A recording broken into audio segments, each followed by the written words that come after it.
کوشش کیجئے صرف 1 ماہ ہی استعمال کریں گے تو سدا بہار جوانی کے مزے لوٹیں گے۔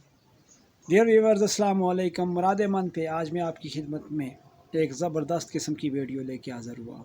یقین کریں کہ اگر آپ میں فٹنس نہیں ہے اور آپ میں کمزوری ہے تو یہ کمزوری آپ کی ختم ہو سکتی ہے، اور یہ رمضان کے حوالے سے بھی بہت عمدہ اور مفید ہے، اور عام زندگی میں بہترین قسم کا عمل آج میں آپ کو بتانے جا رہا ہوں۔ یہ ایک نسخہ ہوگا، عمل نہیں ہوگا، کہ جوڑوں کے درد کے لیے بھی بہت مفید ہے، فٹنس کا بہترین نمونہ ہوگا یہ۔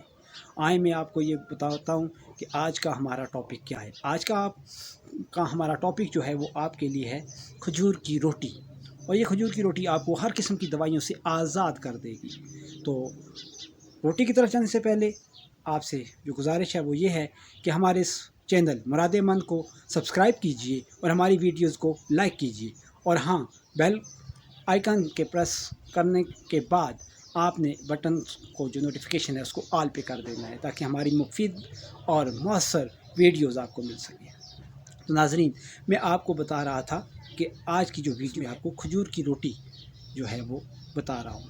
کھجور کی روٹی بنانے کا بہترین طریقہ ہے 10 عدد بہترین قسم کی پکی ہوئی کھجوریں لیں اور انہیں رات کو پانی میں بھگو دیں۔ صبح اٹھ کر جو ہے وہ ان کی گٹیوں کو علیحدہ کر لیں، اور علیحدہ کرنے کے بعد جو ہے وہ اس کے ریشے جو کھجور کے وہ پانی میں مکس کر لیں۔ اس میں صرف 1 چٹکی اجوائن کی لیں اور وہ اس میں مکس کر دیں۔ پیسی ہوئی اجوائن لیجئے گا۔ اس کو مکس کرنے کے بعد آپ اس میں آٹا ڈالیں، اور اس پانی سے آپ نے آٹا گوندھ لینا ہے اور 1 روٹی تیار کرنی ہے۔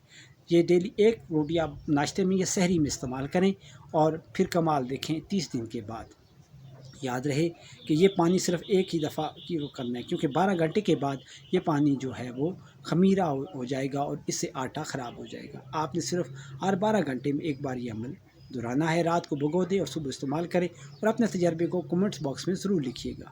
تو مجھے دیجیے آج کی اس ویڈیو کے ساتھ اجازت، دعاؤں میں یاد رکھیے گا۔ اللہ حافظ۔